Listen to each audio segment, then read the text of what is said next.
Iran president Raisi, Ibrahim Haniyeh, Hassan Nasrallah, ഇനി ആര് എന്ന ചോദ്യമാണ് ഉയരുന്നത്. ഹസൻ നസ്രല്ല കൊല്ലപ്പെട്ടതായി ഹിസ്ബുള്ള തന്നെ സ്ഥിരീകരിച്ചിരിക്കുന്നു. പിന്നാലെയാണ് ആരാവും ഇസ്രായേലിൻ്റെ അടുത്ത ലക്ഷ്യമെന്ന ചോദ്യം ഉയരുന്നത്.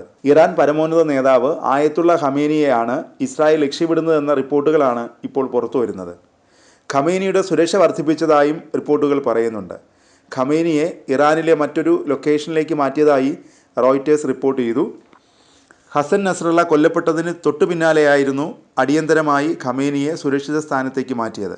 അതിശക്തമായ സുരക്ഷാ ക്രമീകരണങ്ങളുള്ള താവളത്തിലേക്ക് ഖമേനിയെ മാറ്റിയെന്ന് ഇറാൻ സുരക്ഷാ ഉദ്യോഗസ്ഥരെ ഉദ്ധരിച്ച് റോയിറ്റേഴ്സ് റിപ്പോർട്ട് ചെയ്തു. ഞായറാഴ്ച അതിരാവിലെ നാഷണൽ സെക്യൂരിറ്റി കൗൺസിലിൻ്റെ യോഗം ഖമേനി വിളിച്ചു ചേർത്തിരുന്നു.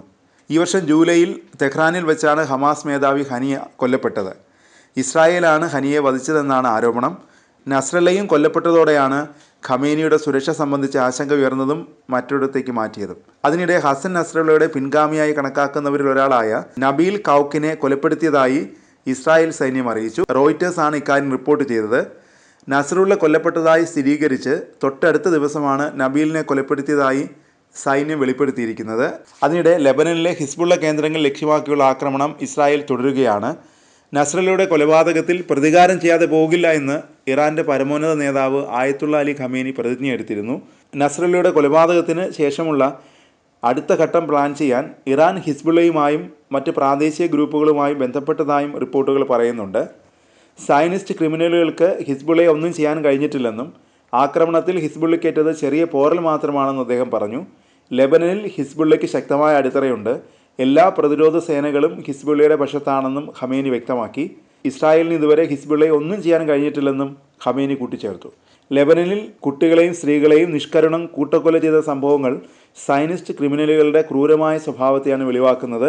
നിലവിലെ നേതാക്കളുടെ ബുദ്ധിശൂന്യമായ നയങ്ങൾ കൂടി ഇക്കാര്യത്തിൽ പ്രകടമാണെന്നും അദ്ദേഹം വിമർശിച്ചു. ഗസയിൽ 1 വർഷമായി തുടരുന്ന യുദ്ധത്തിൽ നിന്ന് പോലും സയനിസ്റ്റ് ക്രിമിനലുകൾ പാഠം ഉൾക്കൊണ്ടിട്ടില്ല.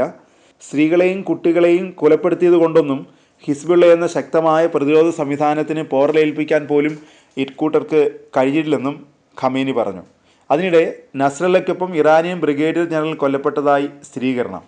ഇറാൻ്റെ Islamic Revolutionary Guard brigadier general Abbas നിൽഫോറൌഷനാണ് കൊല്ലപ്പെട്ടത്.